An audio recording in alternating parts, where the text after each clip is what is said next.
There are losses that markets recognize. Then there are losses that systems bury. $106 billion did not vanish in a market crash.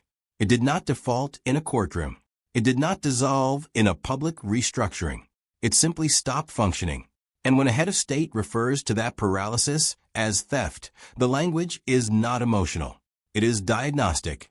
Most observers will treat China's exposure in Venezuela as a miscalculation, an overextension into a fragile petrostate crippled by mismanagement and sanctions. That explanation is neat, linear, contained. It is also strategically insufficient, because this is not primarily a Venezuela story. It is a system story. For more than a decade, Beijing constructed a financial corridor into Caracas built on oil-backed loans. The structure appeared straightforward. Capital flowed outward. Crude shipments flowed back. No need for Western intermediaries. No need for dollar-dependent trust channels. Just energy for financing. But sovereign agreements do not operate in isolation. They exist inside infrastructure. And infrastructure determines power. When sanctions intensified, when maritime insurance tightened, when compliance departments recalibrated risk tolerance, something subtle occurred. The repayment mechanism did not collapse. It became obstructed. Oil shipments slowed under operational strain. Tankers were tracked. Secondary sanctions introduced friction. Dollar clearing became conditional. Shipping insurers hesitated. Financial institutions adjusted exposure. The capital did not burn. It froze. Frozen capital is different from lost capital. Lost capital is failure. Frozen capital is containment. And containment is strategic. If a major power discovers that its bilateral agreements can be immobilized by external financial architecture, it does not control that discovery changes long-term planning. Quietly, the United States did not seize Chinese funds directly.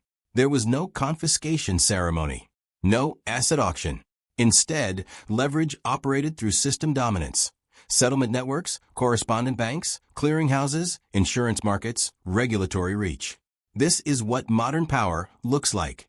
Not invasion, not blockade, but friction. The kind that increases transaction cost until flows are no longer efficient. When Xi Jinping characterizes the situation as theft, he is not alleging theft in the traditional sense. He is identifying systemic asymmetry, the reality that the global financial order remains anchored to American legal and monetary infrastructure, and that asymmetry can neutralize capital. The true signal here is not the $106 billion. It is the recognition that scale does not guarantee immunity. China did not deploy that capital recklessly. It deployed it strategically to secure energy supply, to expand influence in Latin America, to test alternative financial pathways outside dollar dependency. But the test revealed a constraint. The oil could not move freely. The repayment could not clear smoothly. The structure depended on systems still influenced by Washington. Military headlines distract. Diplomatic rhetoric obscures. Financial plumbing determines outcomes. This moment matters not because of historical grievance, but because of present recalibration. If China concludes that the existing financial architecture can immobilize large-scale overseas exposure, then diversification accelerates. Settlement experiments expand. Bilateral trade corridors intensify. Gold reserves increase. Alternative clearing mechanisms mature. Not in protest, in preparation. Global systems rarely fracture loudly. They shift weight gradually. Stress migrates from visible conflict to invisible design. The disappearance of this investment is not a dramatic collapse. It is a structural warning, and warnings at this scale are never ignored internally. What appears today as a bilateral dispute between Beijing and Washington is, in reality, a stress test of the post-World War II financial framework. The question is no longer whether Venezuela defaulted in practice. The question is whether China now trusts the system in which that default occurred. Trust is the real currency of reserve systems. When trust erodes, insulation strategies begin. They begin quietly, behind policy language, behind trade agreements, behind reserve adjustments. And by the time the public recognizes the shift, the architecture has already changed. Tonight, we are not investigating a failed investment. We are investigating a fault line inside the global financial order. We will examine the data, not headlines. We will follow the flows, not speeches. We will separate theater from structure. Because buried beneath this dispute is an ignored signal. A major power tested the limits of financial independence and discovered where those limits still exist. That discovery carries consequences. Slow, structural, irreversible. Let's begin. What the data actually says before interpretation. We begin with numbers. Over roughly 15 years, China extended more than $100 billion in loans and credit facilities to Venezuela. The majority were structured as oil-backed agreements, repayment in barrels rather than direct cash transfers. This mechanism served multiple purposes. Secured long-term energy supply, reduced exposure to dollar liquidity cycles, strengthened bilateral strategic alignment, embedded Chinese firms inside Venezuelan infrastructure. At peak production in the early 2000s, Venezuela was producing over 3 million barrels per day. By the mid-2010s, that figure had already fallen sharply. After sanctions intensified, production collapsed below 1 million barrels per day. That collapse matters. Oil-backed loans require oil volume. When volume shrinks, repayment stretches. When repayment stretches, time becomes risk. Now layer in U.S. sanctions beginning in 2017 and intensifying in 2019. These measures did not simply target Venezuelan officials. They targeted PDVSA, the state oil company, restricting its access to dollar clearing, equipment imports, financial refinancing, and international trade logistics. This created three simultaneous constraints: operational decline in oil production, financial isolation from dollar markets, increased compliance risk for international shipping and insurance. The repayment corridor narrowed from both ends. China did continue receiving some oil shipments, but shipments became irregular. Accounting became opaque. Refinancing terms were adjusted. Grace periods were introduced. Officially, the loans were restructured. Functionally, the system was impaired.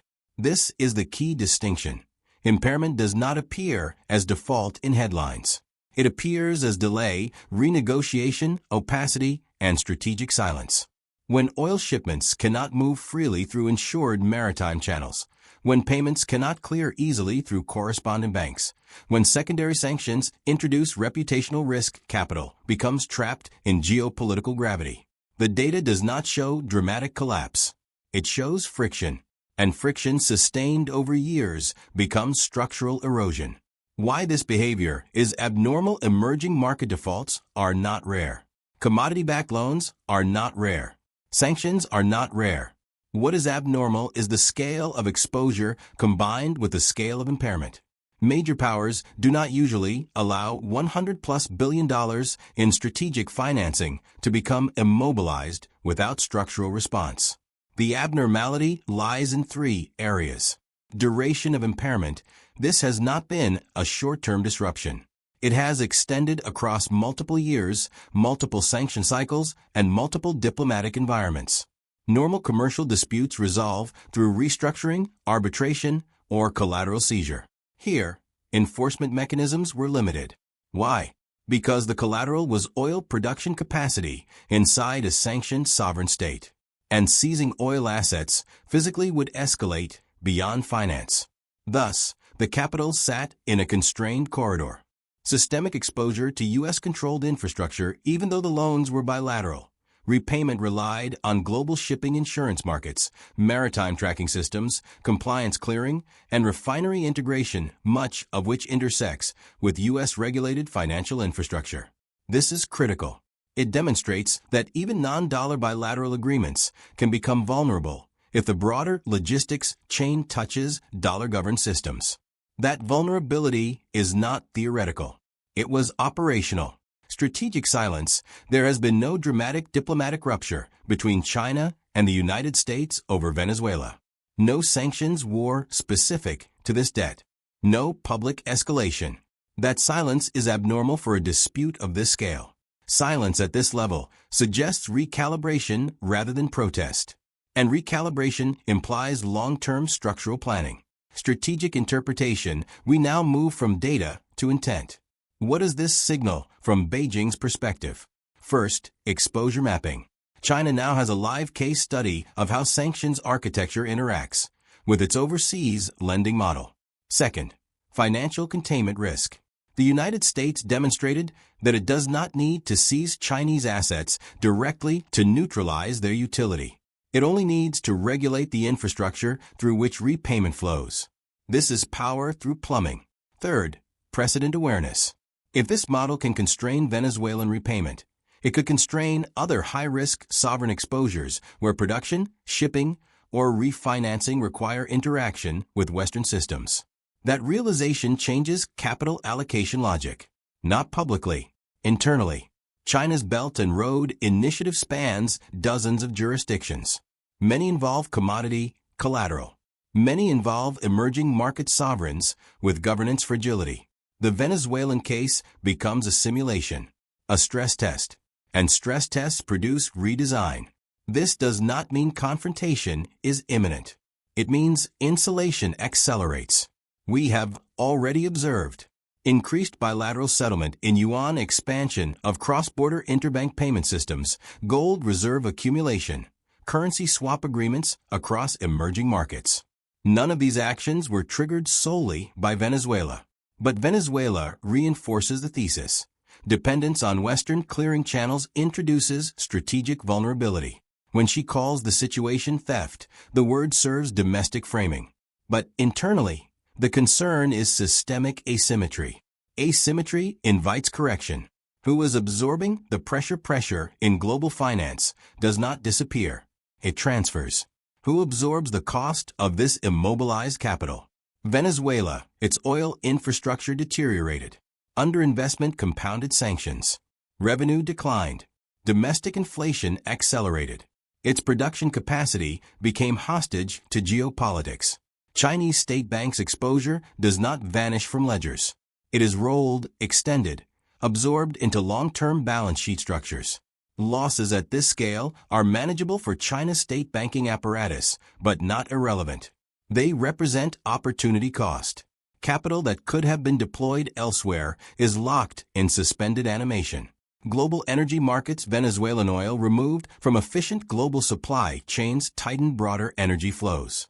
Substitution occurred through other producers. Markets adjusted, but adjustment always has cost. The United States also absorbed pressure indirectly managing sanction enforcement, diplomatic balancing, and global oil price stability. This was not a unilateral victory. It was a managed containment. But containment reshapes behavior. Where the resources are actually moving, when one corridor narrows, others widen. China has increased energy engagement with Russia, Middle Eastern producers, Central Asian pipelines. Settlement increasingly occurs in non-dollar frameworks where possible. Gold accumulation by central banks, globally not just China, has accelerated in recent years. Why? Because gold is settlement without counterparty clearing risk. It does not require correspondent banking. It does not freeze through sanctions architecture. This is not ideological. It is mechanical.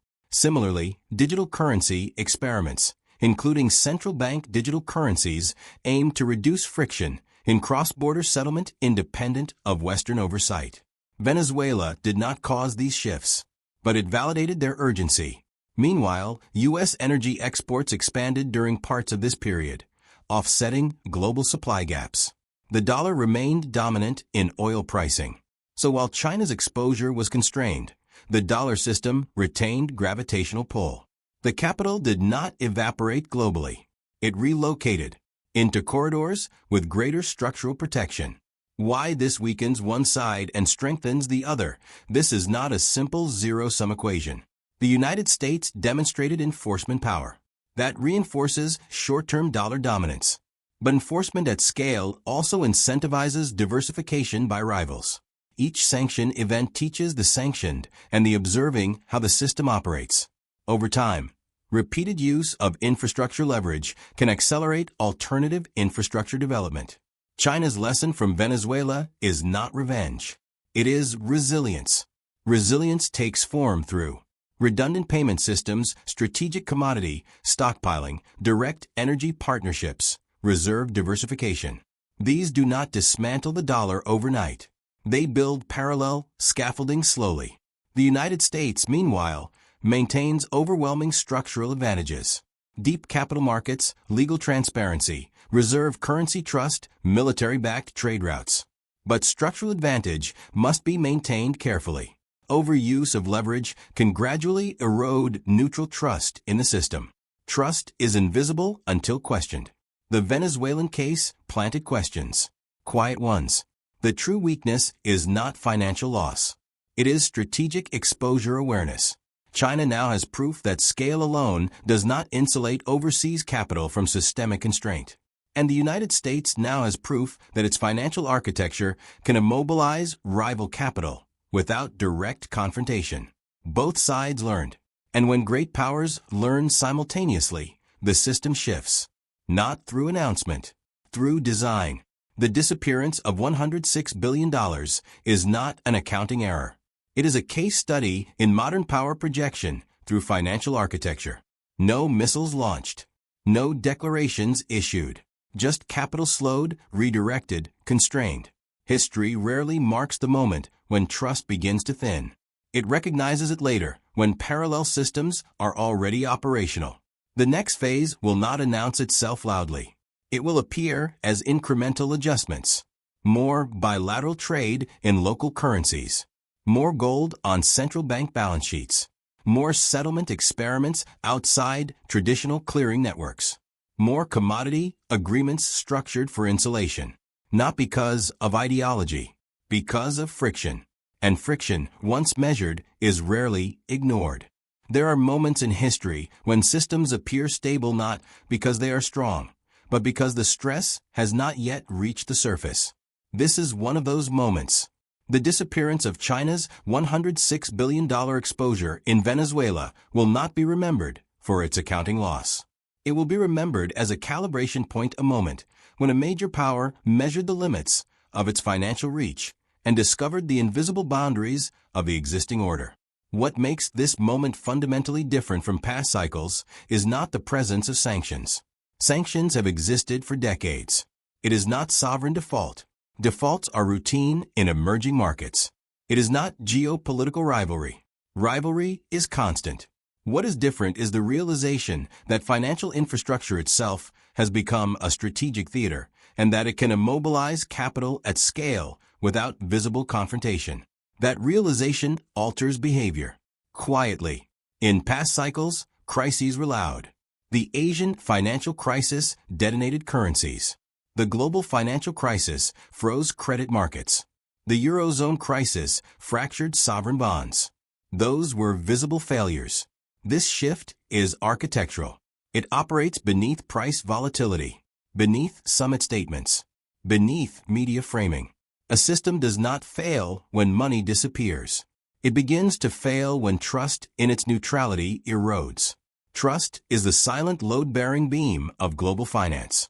The dollar system has functioned not only because of American power, but because participants believed access would remain predictable, rules-based, and broadly impartial. The Venezuelan case introduces a quiet complication.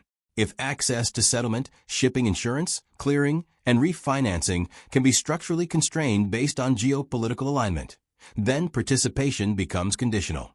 Conditional systems generate hedging behavior. Hedging behavior generates alternatives. Alternatives generate parallel infrastructure. Parallel infrastructure does not overthrow the dominant system overnight. It reduces its exclusivity. This is the shift beneath the visible system. The old assumption was that global finance was gravity singular and unavoidable. The new reality is that gravity is being measured, mapped, and slowly counterbalanced. Not publicly, technically. Consider what has quietly shifted. Central bank gold accumulation has accelerated across multiple jurisdictions. Bilateral trade agreements increasingly include local currency settlement provisions. Digital payment rails are being tested outside traditional correspondent networks. Energy contracts are experimenting with alternative pricing structures. None of these developments are dramatic in isolation. Together, they represent insulation. And insulation is not built in response to headlines. It is built in response to structural awareness. The concept of safety must now be reframed. Safety used to mean alignment with the dominant reserve currency. Safety meant exposure to deep, liquid capital markets. Safety meant participation in dollar-cleared trade. Those assumptions remain partially valid. But safety is no longer absolute. It is conditional. Conditional on alignment. Conditional on regulatory compliance. Conditional on political posture. This does not imply imminent collapse. It implies recalibration. Systems fail quietly before they fail violently. They fail in trust metrics before price metrics. They fail in capital flow direction before exchange rate volatility. They fail in architecture before headlines. The Venezuela episode revealed a structural truth. Capital deployed outside domestic jurisdiction remains vulnerable to external infrastructure control. For China, that truth accelerates insulation. For the United States, it reinforces leverage, but also introduces responsibility. Overextension of enforcement power can motivate systemic alternatives. The future will not be decided by speeches. It will be confirmed by signals. Watch for these. Sustained increase in non-dollar energy settlements. Expansion of central bank digital currency interoperability. Growth in commodity pricing outside traditional exchanges. Acceleration of bilateral currency swap lines. Incremental reduction in U.S. Treasury share of foreign reserve holdings. These signals will not arrive as a declaration. They will appear as footnotes. Footnotes are where structural transitions begin. Traditional safe havens may not function as protection in the next cycle, not because they collapse, but because capital mobility itself becomes politicized. If clearing access is conditional, then liquidity is conditional. If liquidity is conditional, then volatility migrates unpredictably. Watch insider behavior, not public rhetoric. When sovereign wealth funds diversify settlement mechanisms quietly, that is signal. When energy exporters negotiate pricing flexibility, that is signal. When central banks accumulate hard assets consistently across cycles, that is signal. These behaviors indicate preparation, not panic.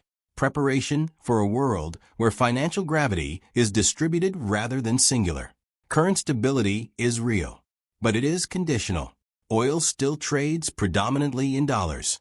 U.S. capital markets remain the deepest in the world. Treasury securities remain central to reserve portfolios. Yet beneath this stability, insulation efforts are advancing.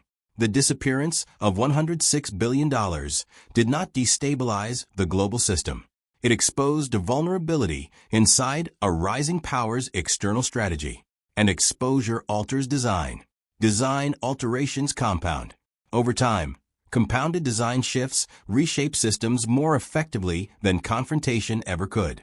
The next phase will not announce itself with rupture. It will manifest as redundancy. Redundant payment systems. Redundant settlement currencies. Redundant energy corridors. Redundancy is not rebellion.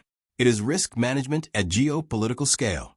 Years from now, analysts may trace the gradual decentralization of financial gravity back to moments like this moments when capital froze without spectacle. They will observe that nothing dramatic occurred. No crash. No declaration. No war. Just a realization. A realization that infrastructure is power, and power embedded in infrastructure is difficult to challenge directly but possible to route around. This is not a story about loss. It is a story about adaptation, about how great powers respond when structural vulnerability becomes measurable. Not with outrage, with architecture.